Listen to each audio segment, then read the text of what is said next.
இன்றைக்கு இருக்கின்ற சூழ்நிலையில் 5 ஆண்டு காலம் தமிழகத்தினுடைய முதலமைச்சராக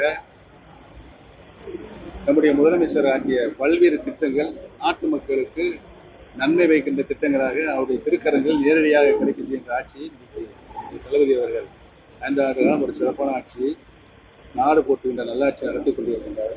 ஆகவே வருகின்ற சட்டமன்ற தேர்தலில் மீண்டும் தளபதி அவர்கள் தான் மீண்டும் முதலமைச்சராக வரக்கூடிய ஒரு வாய்ப்பு பிரகாசமாக இருக்கு.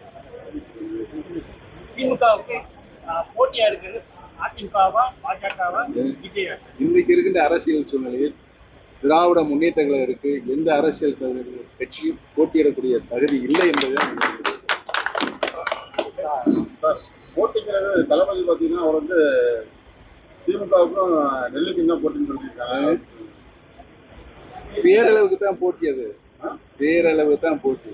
ஆனால் தகுதியான போட்டியாளர்கள் யாருமே இல்லை என்பதுதான் நாட்டு மக்களுடைய கருத்தாக இருக்கிறது. ஏடிஎம்கேல இருந்து டிஎம்கே போயிருக்கீங்க, வரவேற்பு எப்படி சார் இருக்கு? வரவேற்பு எப்படி இருக்கு அதிமுக இருந்து திமுகவுக்கு போனது? அனைத்து இந்திய அண்ணா முன்னேற்ற கழகத்திலிருந்து நான் திராவிட முன்னேற்ற கழகம் அண்ணா ஆரம்பித்த திராவிட முன்னேற்ற கழகத்தில் இணையங்கிறது குறித்து நான் மகிழ்ச்சியாக இருக்கிறேன். அந்த மகிழ்ச்சியை நாட்டு மக்களும் என் மீது காத்துக் கொண்டிருக்கிறார். இன்றைக்கு அதிமுக என்ற இயக்கமே இல்லாத சூழ்நிலை இன்றைக்கு இருக்கிறது. சார் சசிகலா கூட அதிகமாக பயணிச்சிருக்காங்க. சசிகலா புதுசாக கட்சியை ஆரம்பிச்சிட்டாரு.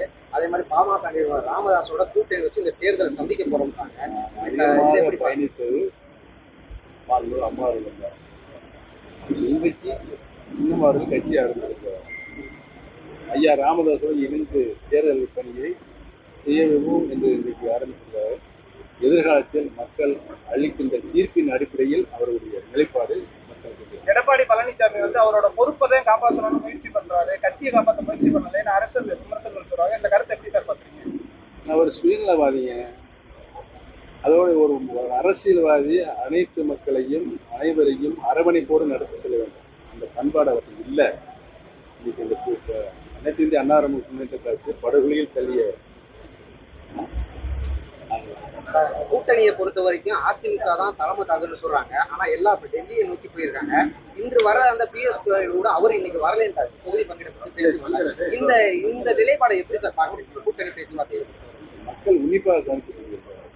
இன்னைக்கு அனைத்து இந்திய அண்ணா முன்னேற்ற கழக கட்சி இல்லாத சூழ்நிலையில் அவர்கள் எங்கு கொண்டே கட்சி அடக வைத்திருக்கிறார்கள். நாட்டு மக்கள் நம்பகத்தில் இந்த வெளிப்பாடு வருகின்ற சட்டமன்றத்தில் தீர்ப்பாக மக்கள் தருவார்கள்.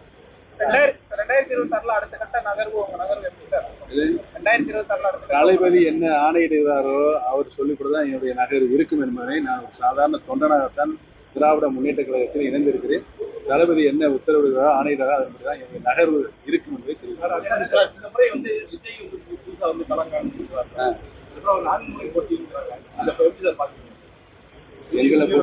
எங்களை பொறுத்த வரையில் விஜய் புதுசாக கட்சி ஆரம்பிச்சிருக்கிறாரு. சட்டமன்ற தேர்தல் தனித்து தான் போட்டியிடும் என்று சொல்லியிருக்கிறார். தனித்து போடுகின்ற விஜய்க்கு மக்கள் ஆதரவு எந்த நிலை இருக்கும் என்பது தீர்ப்பாக வரும் என்பது தெரிவிக்கிறார்.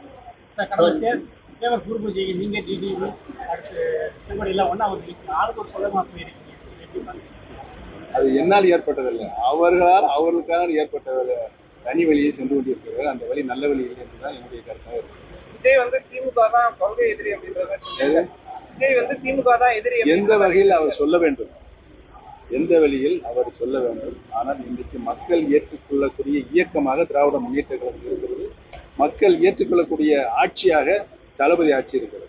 1,26,00,000 மனங்களை வென்ற தந்தி டிவி யூடியூப் சேனல். தவிர்க்க முடியாத தம்ப்நெயில்ஸ், கலக்கலான கான்டென்ட்ஸ்.